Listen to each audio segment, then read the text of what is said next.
Aku datang padamu.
Mari kita bersama-sama berdoa. Ayo semua, tangannya dilipat, tutup matanya, tundukkan kepala. Kita akan berdoa. Bapa kami yang di surga, terima kasih Tuhan buat segala penyertaan Tuhan. Kami mengucap syukur. Kami dapat bangun dengan tubuh yang sehat dan bersukacita.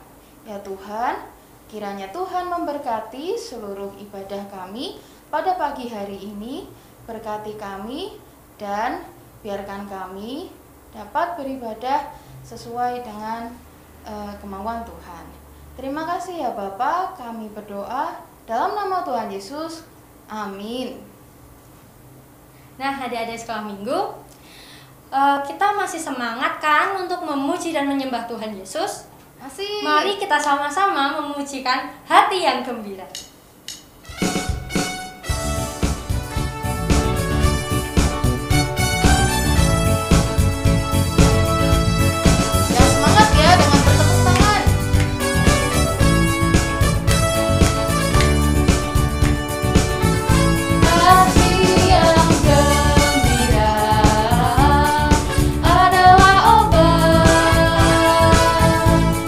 Seperti obat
Nah, adik-adik semua, sebelum kita mendengarkan firman Tuhan, kita mau siapkan hati kita supaya kita bisa menerima firman Tuhan.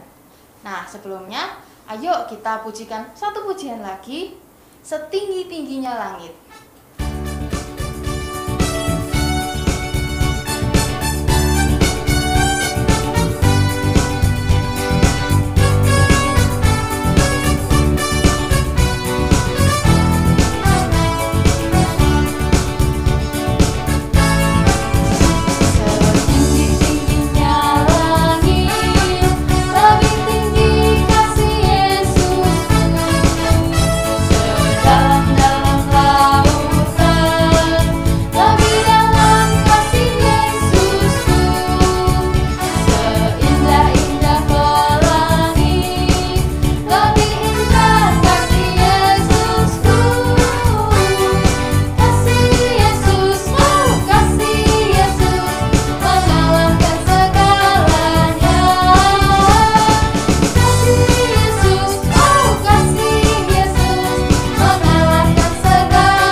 Selamat pagi adik-adik. Apa kabarnya hari ini? Sehat semua? Puji Tuhan. Wah, sayang sekali ya. Padahal Bu Tuti sudah persiapan mau cerita tatap muka dengan adik-adik, tapi ternyata karena keadaan, karena saat ini kondisinya tidak memungkinkan untuk tatap muka, jadi kita terpaksa harus online lagi. Enggak apa-apa, demi kebaikan bersama, supaya adik-adik tetap sehat, semuanya tetap sehat ya. Tetap semangat. Coba, mana semangatmu? Kok masih lemes ya? Ada yang baru bangun tidur, belum mandi kayaknya. Coba sekali lagi, mana semangatmu? Wah, sudah lebih semangat. Oke adik-adik, sebelum Bu Tuti bercerita seperti biasa, Bu Tuti mau bertanya dulu. Cerita minggu yang lalu apa? Masih ingat? Coba, apa ceritanya? Tentang apa? Benar. Orang yang sakit bisu tuli disembuhkan. Siapa yang menyembuhkan? Tuhan Yesus. Siapa yang bercerita? Masih ingat?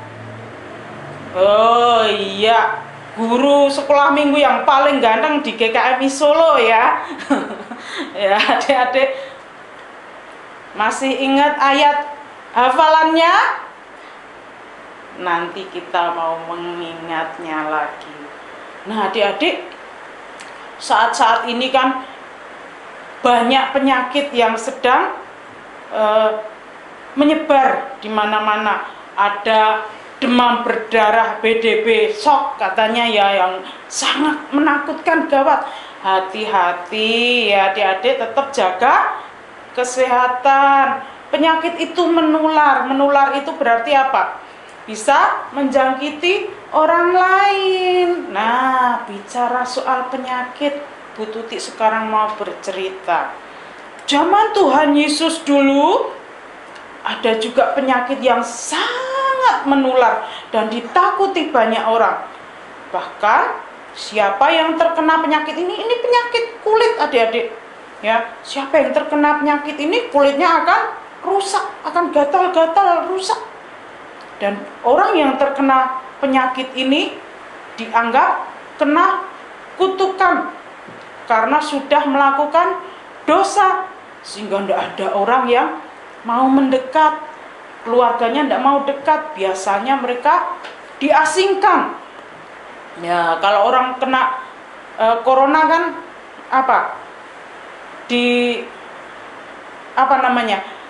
diisolasi. Nah, diisolasi, disendirikan.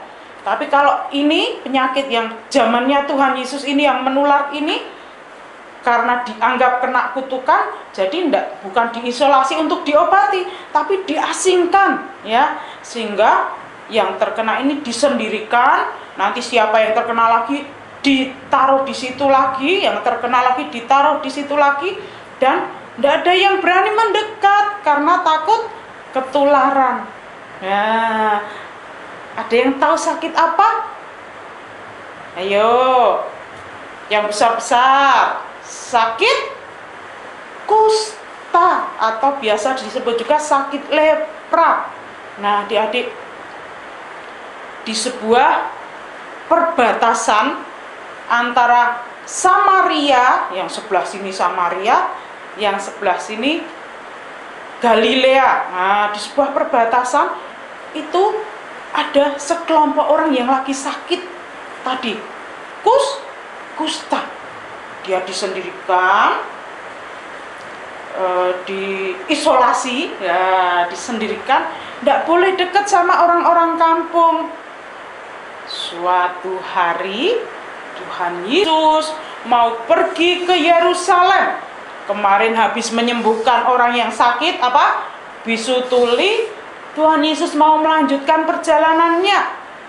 Dia berjalan bersama murid-muridnya melewati perbatasan itu, perbatasan antara Galilea dan Samaria.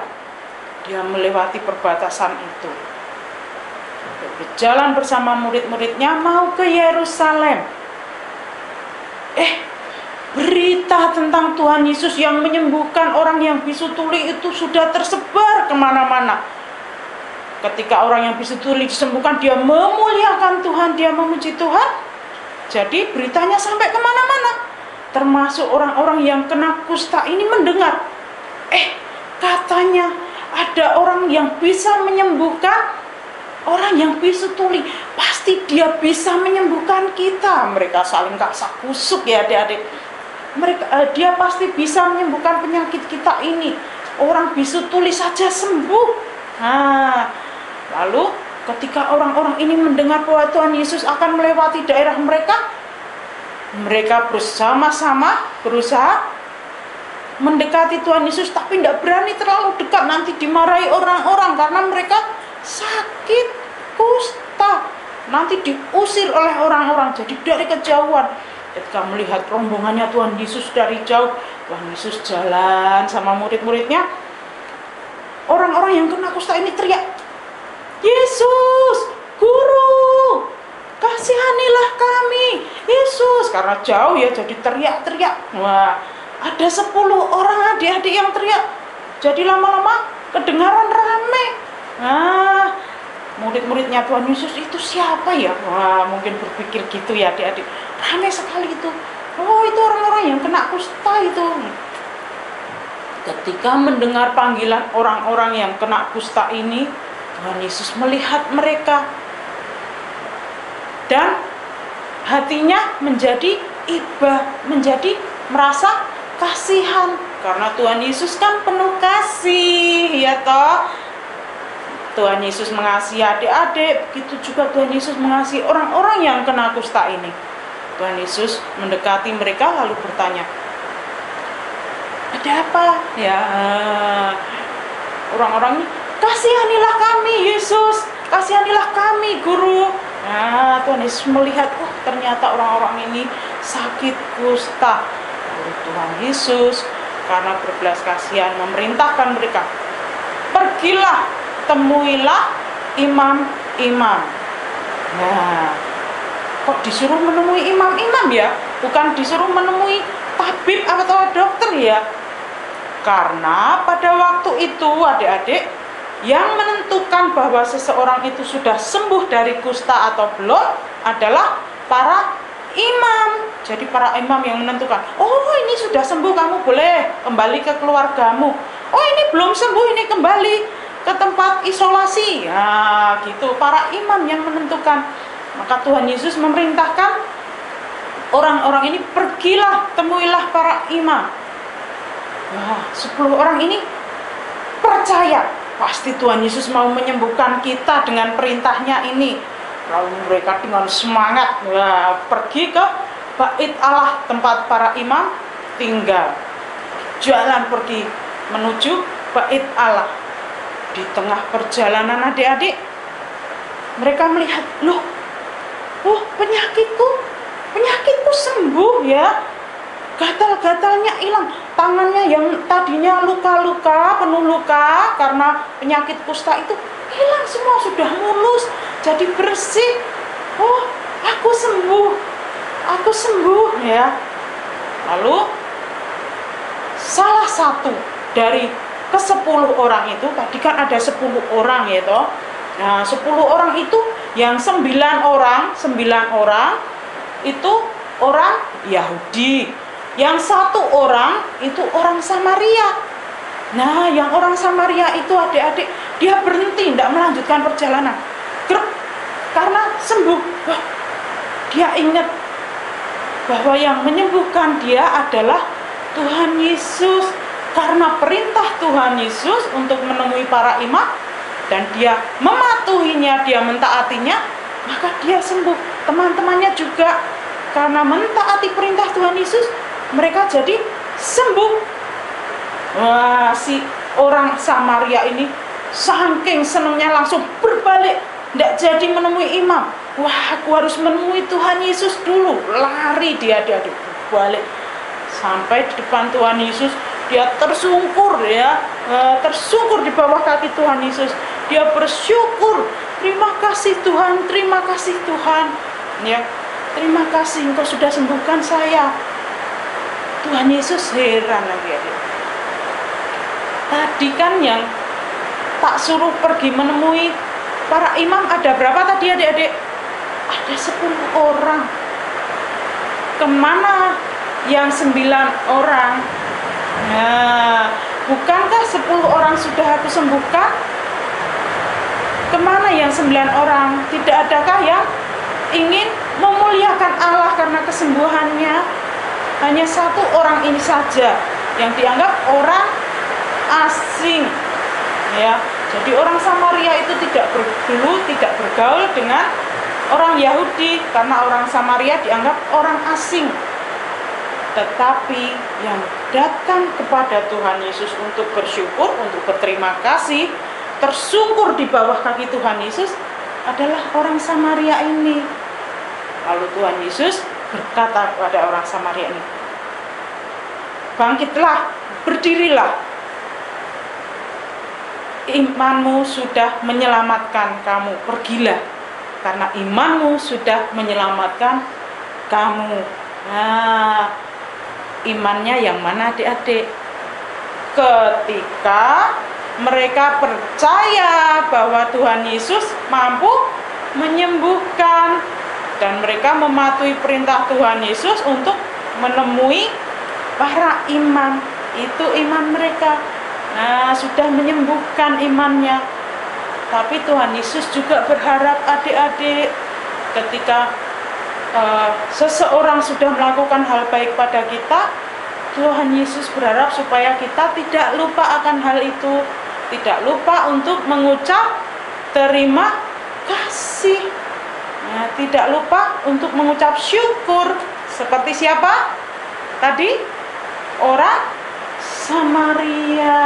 Nah, orang Samaria yang dianggap orang asing, tapi tahu berterima kasih, tahu bersyukur. Siapa yang di sini Kalau bangun pagi bersyukur kepada Tuhan, ayo. Kalau bangun pagi, nggak nyari HP lo ya. Tapi nyari tangannya, terus melipat tangan, berdoa. Tuhan Yesus, terima kasih. Siapa? Pinter. Anak-anak sekolah mingguan, anak damai pasti semuanya tahu berterima kasih seperti yang dikehendaki Tuhan Yesus, ya toh. Nah, sekarang kita mau masuk ayat hafalan yang kemarin. Coba dibaca ya. Lukas 19 ayat 10. Sebab anak manusia datang untuk mencari dan menyelamatkan yang hilang. Siapa anak manusia itu? Tuhan Yesus. Tuhan Yesus datang ke dunia untuk mencari dan menyelamatkan yang hilang dengan pengorbanannya di kayu salib. Diulang lagi coba. Lukas 19 ayat 10. Sebab anak manusia datang untuk mencari dan menyelamatkan yang hilang. Dihafalkan ya, siapa tahu nanti ada kuis, siapa tahu nanti ada challenge yang lain ya. Oke, adik-adik tetap prokes, ingat, tetap jaga kesehatan, pakai masker kalau keluar rumah, rajin cuci tangan dengan sabun di air mengalir, rajin mandi, jaga jarak, jangan berkerumun dan kurangi kegiatan yang tidak perlu ya. Oke, sekarang kita mau berdoa. Sikap berdoa. Tuhan Yesus, kami berterima kasih sebab Engkau mengasihi kami semua dengan menyelamatkan kami dari dosa-dosa kami melalui pengorbanan-Mu. Tolong kami supaya kami tetap percaya kepadamu dan tahu mengucap syukur seperti orang Samaria yang Engkau sembuhkan dari kusta. Berkati kami, berkati orang tua kami, berkati guru-guru, baik guru sekolah maupun guru sekolah minggu kami semuanya. Terima kasih Tuhan Yesus. Amin. Sampai jumpa.